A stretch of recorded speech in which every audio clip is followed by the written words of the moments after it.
Melbourne has long been a multicultural city, and the diversity of the population has expanded rapidly in recent years, bringing with it a diversity of faiths. That diversity was well displayed at the Parliament of World Religions held in Melbourne in 2009. Thousands of people were involved. During the morning observance, our respected spiritual leaders offer prayers and share our sacred prophecies. A Buddhist monk created temporary works of art.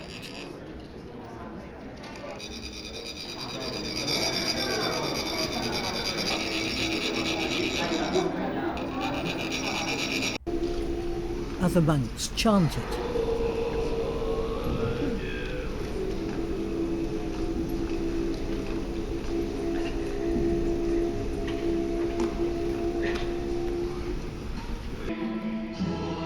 Islamic Sufis twirled in meditation.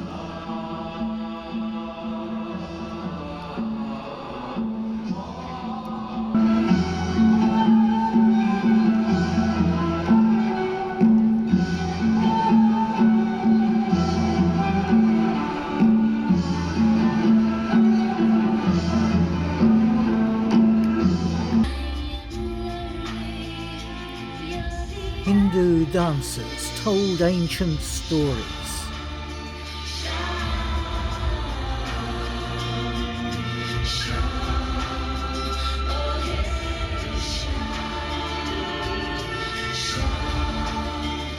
Great religious leaders like the Dalai Lama shared their wisdom. That's why sometimes my Christian friend consider me as a good Christian. So I respond to them, I consider them good Buddhist. Because we practice the same idea, same sort of noble conduct. So therefore, all religious tradition carry same message and same potential to bring inner peace. Following the Parliament of World Religions, the state government made money available to local councils to start interfaith networks in their own regions. The Maroondah City Council called religious leaders together in 2010 and suggested they form a network.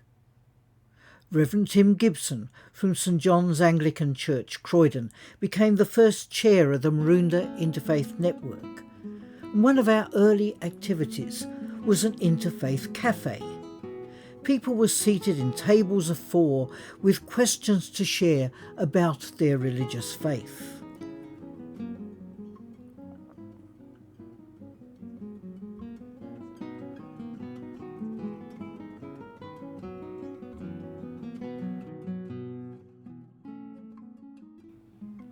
When Tim Gibson moved to Geelong in 2012, Father Nick de Groot, director of the Jansen Spirituality Centre in Baronia, became the chair of the association.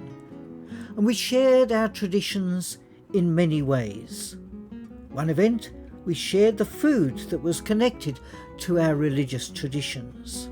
On another occasion, we shared handicrafts associated with our traditions, Islamic calligraphy, Christian icon painting, and the making of religious vestments.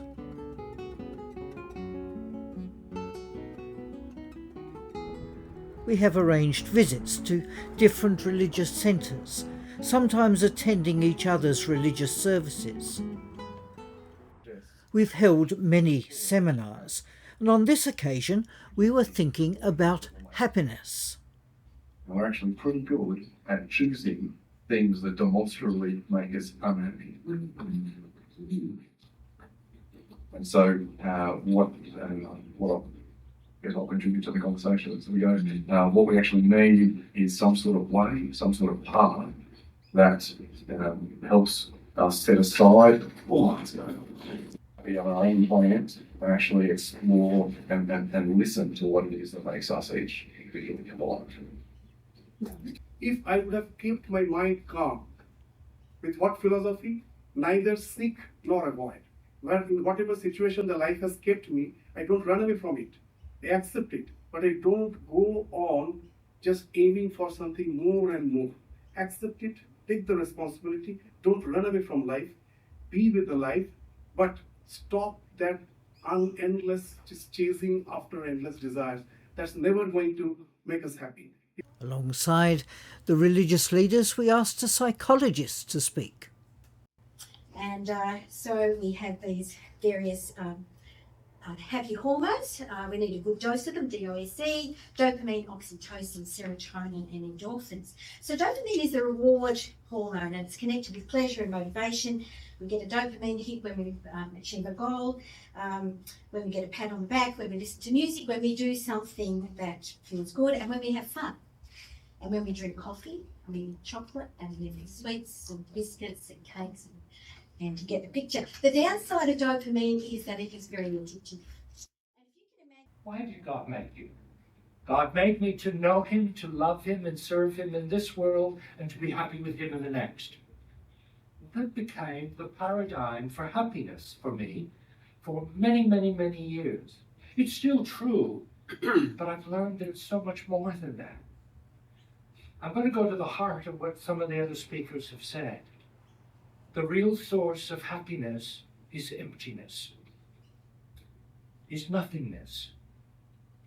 It's a paradox. So we heard many different ideas of happiness. It's what makes us come alive. It's accepting life as it is. It's having dopamine hits. It's emptiness. And we can respect these differences and learn from them. Other seminars have shown us how much we agree on the nature of compassion, on building stronger communities, for example. And we continued these discussions on Zoom during COVID. One of our biggest events was in 2016, when we held an interfaith concert at Yarra Valley Grammar School. We spent a short time in meditation. We were entertained by religious comedians.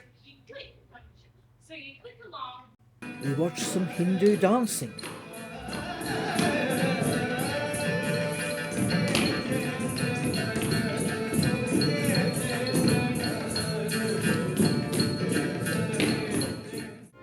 And through the great variety of performances, we knew that we were one. We are many.